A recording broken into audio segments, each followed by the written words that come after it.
This is Dave Meltzer with Entrepreneurs, the Playbook, and I am excited because I'm with the CMO of L'Oréal USA, Gretchen Saegh-Fleming, and she has an extraordinary story, a playbook to success to get to such a prestigious place. One of the dream jobs out there, especially for women. I have three daughters who raid the L'Oréal store when we come to Hudson Yards. Gretchen, welcome to the Playbook. Thank you. I'm so excited to be here today. You know, you have a really diverse background, and I want to delve into so many people don't understand what marketing is. And so I'd like to kind of get your perspective on if a young entrepreneur came to you and said, I really want to get involved in marketing. What does that even mean to you as the CMO of L'Oréal USA? I mean, at the end of the day, I feel that marketing is about understanding what a consumer needs and then helping to serve that need. So solving a problem, creating value, doing something to serve a consumer. And in my case, I have the very fortunate opportunity to work at L'Oréal USA, and my job is to help women and men feel more confident every single day. You know, it's interesting because through my career, I've worked with your company and many other in the health and beauty space. And in sports, we've been trying to integrate equality with women to men in sports. I've seen the exact opposite at L'Oreal and other health and beauty where, the male vanity is growing almost as quickly as the unbelievable sports skills that I've seen in women and the equality that deserves. Do you see that trend? And is that one of the marketing focuses as you've, through the few decades here, seen the evolution of your products and solutions? Yeah, I mean, especially over the last few years with the rising trend as people are focused on health and wellness, I think beauty is a natural extension of that. And people are just looking to take better care of themselves. And fortunately for us, we have a pantry load of products that help them do that, whether it's men or women. And it's so interesting, a lot of people draw from their sports experiences, men and women.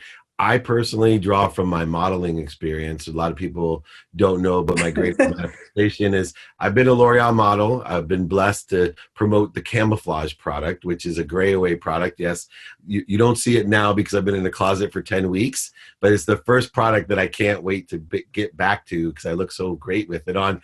But you have a sports background as well that has influenced your career and your life and your attitude. Is there a certain story or lesson that you've learned from playing sports that has applied to being CMO of L'Oreal? Yeah, sure. I think sports have been a defining part of who I am, how to work together with a team, how to go after a shared goal and really to feel the shared win and success. But one story in particular, I can take you back to a time when I was 15 years old. I had always been a multi-sport athlete, and as I was going into high school, I didn't have a fall sport. And I heard about field hockey, and I thought, well, this sounds kind of interesting. Why don't I try that? And as a matter of fact, field hockey is one of the oldest team sports. It was started by the ancient Greeks, so it's 3,000 years old. Men play it, women play it. But there was one unique constraint for me specifically, which is I am left-handed and there are no right-handed field hockey sticks. And I found that out the hard way because I think I went to 15 sporting goods stores looking for a right-handed or left-handed field hockey stick. And people were like looking at me confused. They don't have those. I did some research and come to find out left-handed field hockey sticks are actually illegal on the field of play, according to the International Federation Hockey League. So I was forced with deciding, do I want to lean into something that is going to be very awkward and see if I can make my way and be competitive? Or do I just want to say, this obviously isn't for me and find something else? And fortunately or unfortunately, I've always been hyper competitive. And so I decided to try my hand at learning how to play field hockey right-handed, which is no easy feat because, if you ever even have tried to write with your opposite hand, think about hitting a ball that is moving with the stick while running at full speed on your opposite side. I mean, I was such a klutz. I was terrible at it. I mean, just honestly, terrible. It was probably embarrassing for everybody involved. And I was really determined though. And so, I'm very stubborn. So I just decided I was going to put in more time than anyone else to figure out how to become competent. And so I spent a lot more time than my teammates practicing. I had a bigger gap to catch up. So I just put in more time, outliers, the 10,000 hours kind of thing, not to be a superstar, but just to be competent. And I got to be okay at it. Not great, but I was okay. I was I would say pretty solid, like B player. And then all of a sudden, one day, it occurred to me that you can, in fact, play field hockey left-handed with a right-handed stick. You just have to, a field hockey stick is flat on one side, and that's the side that you use to hit the ball, and on the back it's rounded, and you're not allowed to use the rounded side. So, and I'm sorry, this is very awkward. I'm trying to show it to you because my field hockey stick is locked in my office in New York City. I use it to think, and I don't have access to it right now during quarantine. But if you just flip it around, you can do everything in reverse. There are like 3 or 4 basic moves in field hockey. You can dribble, you can drive, which is a really hard hit to the ball that takes it far, or you can do a push pass, which is takes a little bit less distance. But you can do all of that actually with the right-hand side of a field hockey stick on the left-hand side of your body. And as soon as I figured that out, I was pretty unbeatable because nobody in the Massachusetts Hockomock Field Hockey League had ever seen anything like that. And so nobody knew how to defend against it. And so what was such, really a vulnerability from my perspective was able to be turned into a strength. And all of a sudden, my teammates went from worrying that the ball was going to head my way towards passing pretty aggressively my way because I was able to get around some pretty tough defensive situations. And in fact, we started to get really good. We started to win a lot. We won the whole Hockomock League that year, 1999, Foxborough, Massachusetts. And as a matter of fact, in the final game that season, our goalie had been taken down.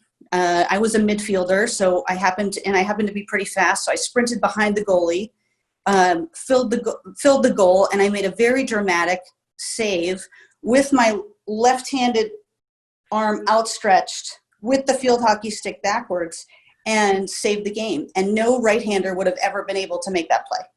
Only a left-hander was actually able to make that save. And so, what that experience taught me was in a sea of sameness, the unique or different perspective can sometimes be the most valuable and insightful asset. Sometimes it's the different perspective. Sometimes it's just a different way of looking at things. Sometimes it's a unique skill set. But that opposing perspective, that challenging of the status quo, can sometimes lead to the great unlock. And I've found that to be the case in marketing as well as in sports. It's interesting you talk about the great unlock and using emotional intelligence. It's very rare. You have a great academic background, great schools, graduate school, et cetera. But one of the things that I note a common denominator on great executives is the experience of travel. And I know right now we're locked down. We're both travelers of the world.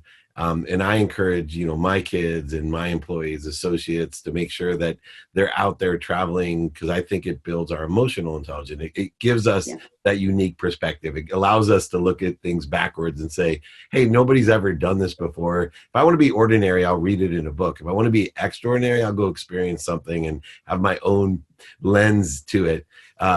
How has traveling affected you as a marketer and as a professional?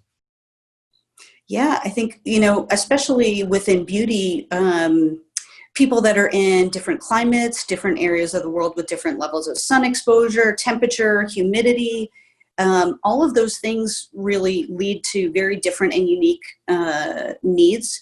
And so, as a global company, I would say we try to serve all of the different segments of consumers across that panoply of difference. But on the other hand, there are just simple, basic common denominators that work everywhere as well. So, just to put it very simply, like the right cleanser or the right lipstick that doesn't smudge, that kind of product is valuable no matter where you are.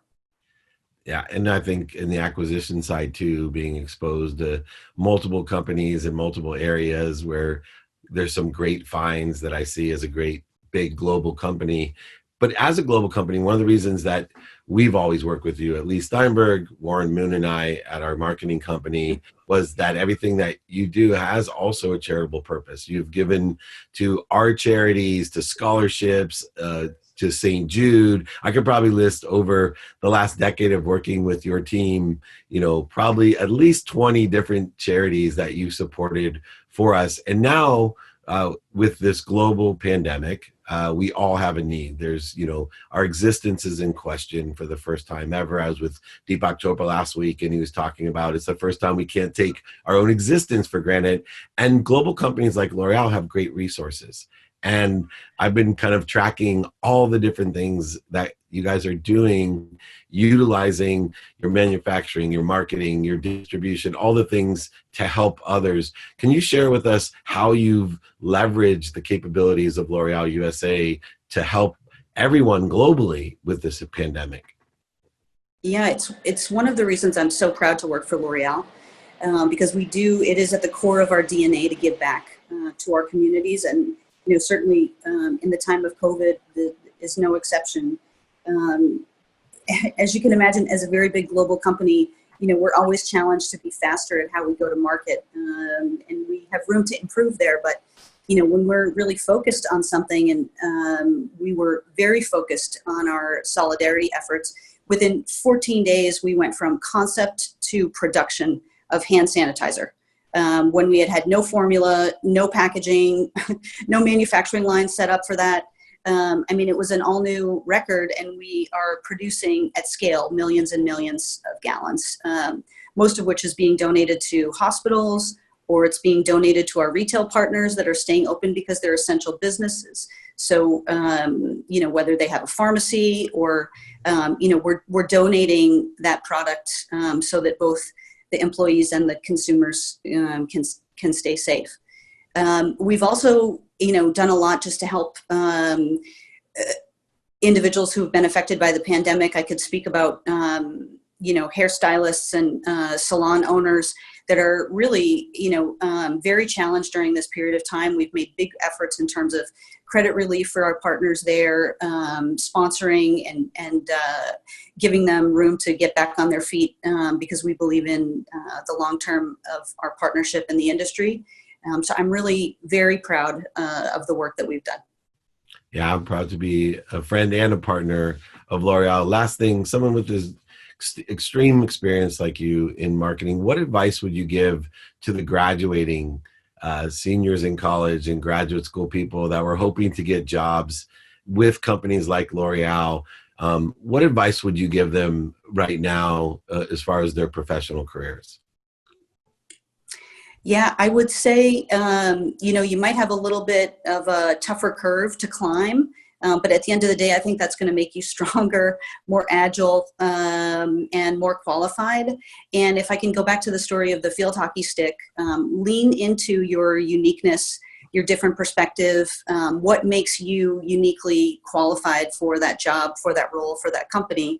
And if I can bring it back to another L'Oréal example, the blockbuster tagline that took our L'Oréal Paris brand from small independent brand in the 80s to the #1 blockbuster beauty brand that it is today was written by a very junior female copywriter on a team of men that were very technically proficient in talking about product benefits. But because of her unique perspective, and she didn't have that technical background or know-how or expertise, she was just able to understand that hair color could mean a radical uplift of confidence for women. And so she wrote that tagline for us, because I'm worth it. I love it. And you have been more than worth it. And I'm so appreciative, Gretchen, for coming on the Playbook and sharing all that wisdom, and probably the best field hockey story I've heard ever. So thank you so much. Gretchen Saegh-Fleming, CMO of L'Oréal USA. This is David Meltzer with Entrepreneurs, the Playbook.